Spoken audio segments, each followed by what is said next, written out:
พอจะไอพายุคาจิกิตัวเนาะมันทำแสบพี่น้องเอ้ยมื้อนี้ก็เลยหาคนมาซอยหาประมาณ3 คนผู้ซอยผู้ใหญ่บ้านคนหนึ่งโอ้พุ่นว่าเพิ่นตอนเช้าเพิ่นมีประชุมตอนบ่ายสิมาว่าซั่น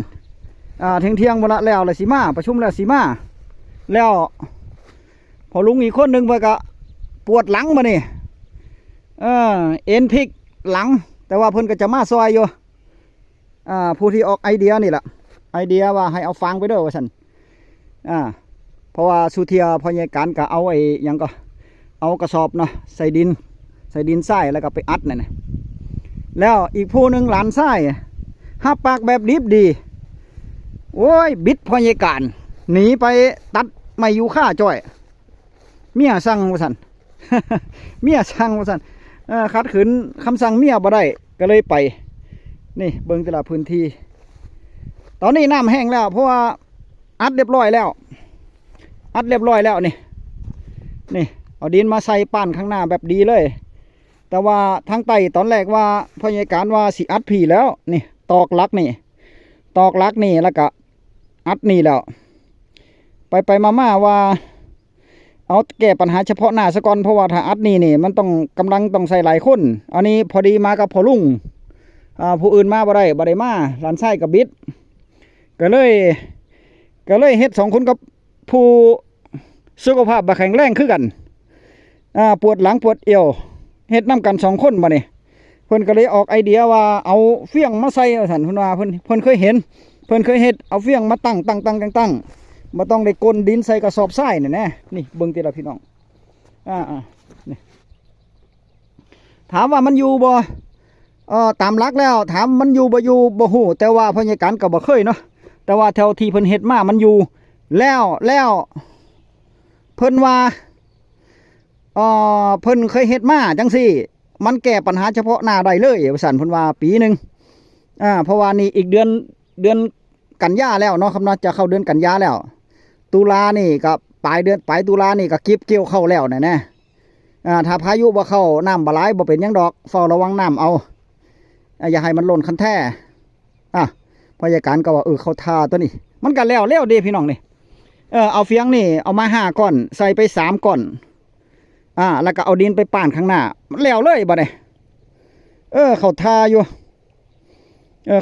เด้พยาการว่าปี2 ปีก่อนพุ่นปีกายคันแท้บ่ขาดแต่ว่า2 ปีก่อนพุ่นนี่คันแท้มองนี่ละที่มันขาดพยาการก็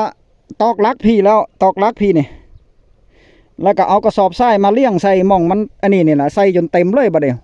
โอ้ย3 คนเฮ็ดงานกัน3 คนคือกันวัยรุ่นจ้างวัยรุ่นมาเฮ็ดปรากฏว่า2 มื้อบ่ได้สิแล้วบดเงินไปเป็นพันจ้างเด็กหน่อยจ้างวัยรุ่น2 มื้อเต็มแล้วเพราะว่าดินก็บ่ได้เอาแถวนี้เด้ดินไปเอาพะพุ่นมาพลุงมันว่ากลด้านล่างมันไปมาใส่แก่ปัญหาเฉพาะหน้าไปก่อนเพราะว่ามันก็อยู่เพิ่นว่ามันอยู่นี่เพราะว่าข้างหน้าเฮาก็ป้านไปพุ่นดินมันอยู่มองนี่ดินน่ะดินที่มันหยดลงนี่ก็คือมองอันนี้ล่ะมองเฟี้ยงนี่ล่ะเอาดินมาตั้งไว้แล้วก็เอาเฟี้ยงมาตั้งไว้บ่ให้น้ำมันบ่ให้ไอ้ดินไหลลงซื่อเสร็จแล้วก็ต้องเฝ้าระวังให้เหยียบซุมือว่าซั่นเพิ่นว่าเหยียบไปเหยียบมาซุมือแล้วก็เอาดินมาเติมเรื่อยๆพยาการก็เลยว่าจะบ่เอาปุ้งกีกลับไปมาก็จะได้เอาปุ้งกีมาใส่แล้วเขาเนาะเอาดินมาใส่ทีละเที่ยว2 เที่ยวเฮ็ดทีเดียวมือเดียวมันเมื่อยว่าซั่นเพิ่นว่าค่อยเฮ็ดไปแล้วข้างหน้านี่ป้านออกไปอีกเด้ป้านออกไปบักไก่นึงเด้พี่น้องนี่เบิ่งระดับคันแท้แต่ละนี่เบิ่งแต่ละตีนคันแท้แต่ละนี่ป้านออกไปอีกบักไก่นึงนี่ป้านออกไปอีกบักไก่นึงนี่เข้านี่ทับเกือบปลายเข้าเกือบบ่มีเนี่ยเบิ่งแต่ละนี่กระสร้างมันเนาะเขาเนาะเสียน้อยเสียยากเสียมากเสียง่ายดีกว่าเฮาปล่อยไว้แล้วมันลุบล่มต้มเด้ดินมันถ้าเฮาปล่อยไว้น้ามันโจกไปเรื่อยๆเนี่ยดินถึงๆนี่ก็จะวะลงไปเรื่อยๆเด้มันก็จะสุดไปเรื่อยๆนั่นน่ะสุดไปเรื่อยๆครึ่งให้พอแล้วครึ่งให้พอแล้วแต่ว่าทางใต้ก็ปล่อยไว้ปีหน้าปีในปีจะไข่ออกดอกก็ค่อยเอารถไถออกแรงมาเอารถไถมาตำขึ้นมาเอารถไถตำขึ้นมาคือเก่ารถไถใหญ่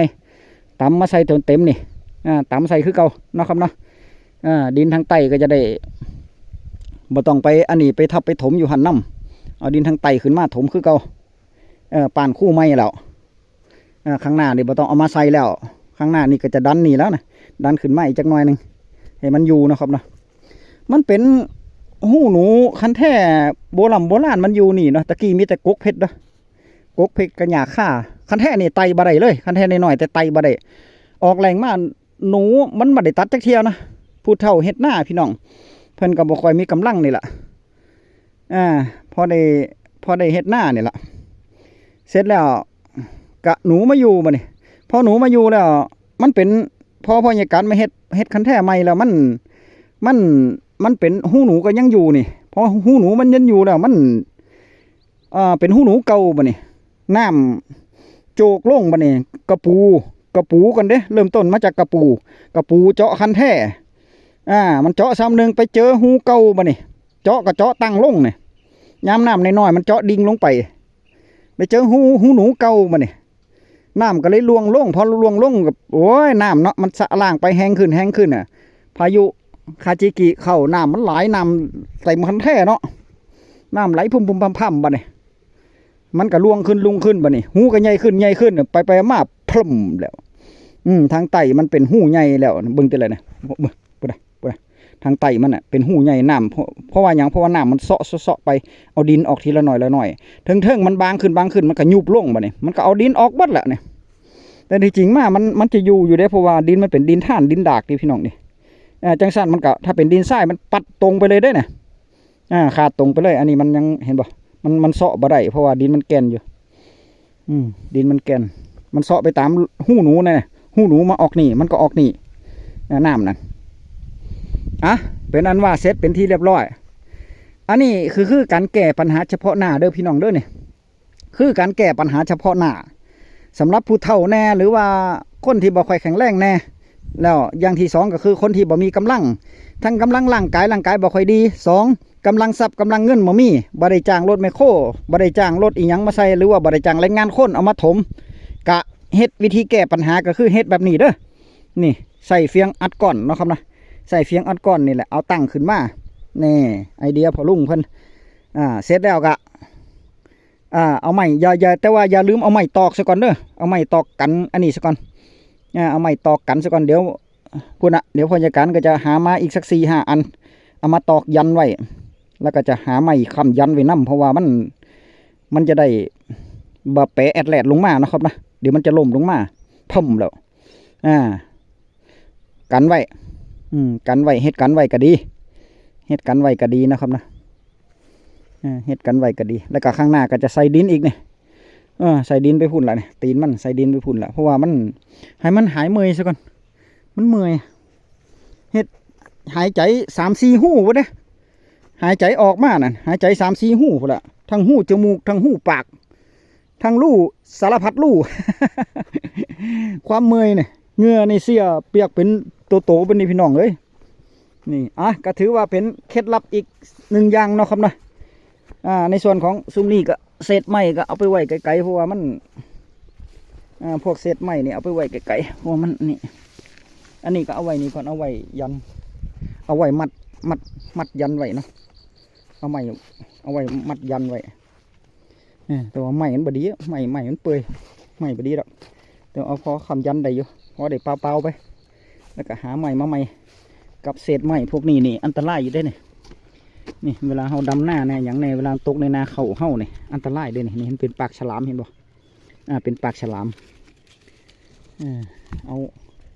ทิ่มลงไปให้หน้าพุ่นก็ได้เพราะว่าอีกจะน้อยดินกระถมเนาะอีกจะน้อยมันกระถมนี่ลงไปให้หน้าพุ่นก็ได้นี่บ่เป็นยังอีกจะน้อยปีหน้าเขาก็ถมดินเข้ามามันกระถมหมดเลยถมไว้กันไว้ฝากไว้เป็นอนุสรณ์เตือนใจและก็เคล็ดลับดีๆจากพ่อใหญ่กันนะครับนะวิธีการอัดคันแท่หน้าแบบฉุกเฉินเพราะว่าเสียได้น้ำนี่น้ำเริ่มเต็มอีกแล้วน้ำกันยังไหลได้เลยจากได้ยินเสียงน้ำบ่นะจากคลิปหน้าพ่อกันไหมคลิปนี้สวัสดีครับ